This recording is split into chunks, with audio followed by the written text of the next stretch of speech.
Halo teman-teman, selamat malam. Nama saya Peter dan Boskuresok.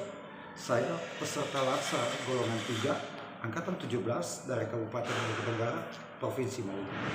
Nah, teman-teman, di sini saya ingin menjelaskan tentang historisitas nilai keadilan sosial atau sila kelima dari Pancasila. Nah, teman-teman tahu tidak bahwa pada masa Indonesia pada zaman dahulu, pada masa pra-kolonial, Indonesia pernah ada dalam masa-masa kejayaan secara ekonomi. Kesejahteraan sosial begitu hidup pada saat itu, berbeda dengan situasi bangsa Indonesia pada saat ini yang dipenuhi dengan persoalan-persoalan sosial seperti kemiskinan dan penderitaan.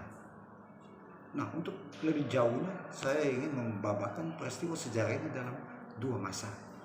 Masa pertama saya sebut dengan masa nostalgia, dan masa kedua saya sebut dengan masa harapan. Nah, kita lihat pada poin pertama, masa nostalgia. Masa nostalgia saya bagi pembabakannya pada masa prasejarah. Satu, masa sebelum es mencair. Pada masa ini, perdagangan di Nusantara begitu hidup karena adanya peristiwa atau adanya sejarah yang disebut dengan Jalan Sutra. Jalan Sutra ini berhasil menghimpun semua pedagang-pedagang dari mana-mana dan berpusat di Indonesia pada saat itu. Pada masa kedua saya sebut dengan masa setelah es mencair. Masih dalam masa prasejarah ya teman-teman. Pada masa ini Indonesia berubah sebagai poros maritim dunia. Kekuatan Indonesia atau Nusantara pada saat itu dalam hal perdagangan sangat luar biasa. Tingkat kemakmuran waktu itu sangat luar biasa. Dengan kerajaan-kerajaan besar seperti Sriwijaya dan Majapahit pada saat itu, Samudra Hindia dan Pasifik, bahkan daerah-daerah kepulauan di Nusantara, Asia Tenggara dikuasai dengan baik, dan itu mempengaruhi tingkat ekonomi. Nah, masa ini saya sebut dengan masa nostalgia. Masa nostalgia ini mengalami kemunduran ketika zaman kolonialisme. Ketika zaman kolonialisme mulai masuk ke Nusantara, tingkat perdagangan mulai dikuasai oleh kolonial. Dimulai dari Spanyol, Portugis, dan kemudian sampai VOC, runtuhnya VOC, dan kemudian dikendalikan lagi oleh Belanda. Nah, teman-teman, ini saya sebut dengan masa kemunduran. Saat itu, semua pengharapan tentang kemakmuran itu seperti hilang banyak. Nah, teman-teman, bicara tentang masa kolonialisme, semua harga-harga komoditas asli Nusantara waktu itu ditekan habis-habisan demi keuntungan kolonial.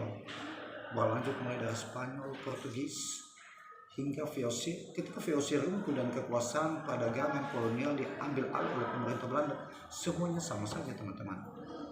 Masa kolonial Belanda waktu itu menerapkan sistem tanam paksa yang sangat menekan rakyat. Disitulah kemakmuran rakyat, kemakmuran sosial mulai kehilangan. Rakyat mulai semakin menderita dan pengharapan tentang keadilan sosial itu begitu ditinggikan. Nah, teman-teman, zaman ini berlanjut hingga zaman bapak-bapak pendiri bangsa kita. Syukur bahwa bapak-bapak pendiri bangsa kita begitu mengharapkan sebuah kesejahteraan sosial, keadilan sosial.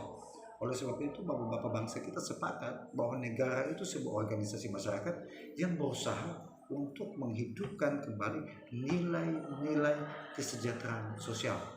Nah, mulailah dibentuk Pancasila pada saat itu.